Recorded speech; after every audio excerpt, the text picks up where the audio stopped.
Department వారిగా document చేసి ఎప్పుడు కేబినెట్ మీటింగ్ ఉంటే ఒక 20 నిమిషాల ముందలెళ్ళి ప్రతి మంత్రి గారు కూడా నేను ఆ వివరాలు ఇస్తాం జరుగుతుంది. ఇక్కడున్న మిమ్మల్ని అందరం కూడా నేను కోరుతున్నా, ప్రజలు మన దగ్గరికి వచ్చినప్పుడు ఆప్యాయంగా పలకాలి, కూర్చోబెట్టాలి, వాళ్ళ సమస్యలు పరిష్కరించడానికి మనం ప్రయత్నించాలి. అన్ని సమస్యలు దేవుడు కూడా పరిష్కరించలేరు, కానీ మన వంతు మనం ప్రయత్నించాలని ఇక్కడున్న ప్రభుత్వ ఉద్యోగస్తులందరినీ కూడా నేను కోరుతున్నా. అంతేకాకుండా ఎమ్మెల్యేలు ఎంపీలు కూడా నేను ఒక విషయం చెప్పదలుచుకున్నా. ప్రజలు ఒక పవిత్రమైన బాధ్యతతో మనందరినీ 94% మందిని ఏకంగా గెలిపించారు. మన పైన ఒక బాధ్యత పెంచారు.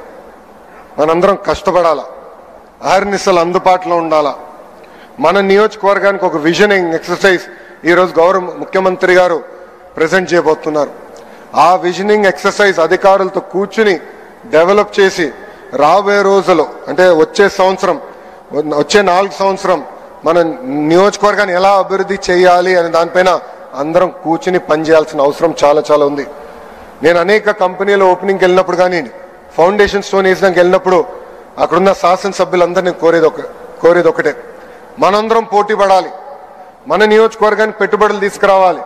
ఆ పోటీతత్వం వల్లనే మనందరం ముందరికెళ్ళచ్చు, మన నియోజకవర్గాన్ని మనం అభివృద్ధి చేసుకోవచ్చు. మనం గతంలో చూసాం 151 స్థానాలు 11 అయింది. దానికి కారణం ఒకటే, అహంకారం. మనకు అవసరంలా, ప్రజలకు అందుబాటులో ఉండాలా, వాళ్ళ సమస్యలు తెలుసుకోవాలా, అహర్నిశలు పరిష్కరించే మార్గంలో మనందరం కలిసికట్టుగా నడవాలని ఈ సభాముఖంగా కోరుకుంటూ,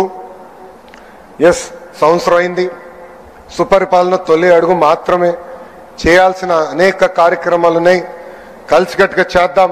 అన్ని రంగాల్లో భారతదేశంలోనే ఆంధ్రప్రదేశ్ని నంబర్ 1 చేసే బాధ్యత ఇక్కడ కూర్చున్న మనందరి పైన ఉందని ఈ సభాముఖంగా తెలుపుకుంటూ, నాకు ఇంత అద్భుతమైన అవకాశం ఇచ్చిన గౌరవ ముఖ్యమంత్రి చంద్రబాబు నాయుడు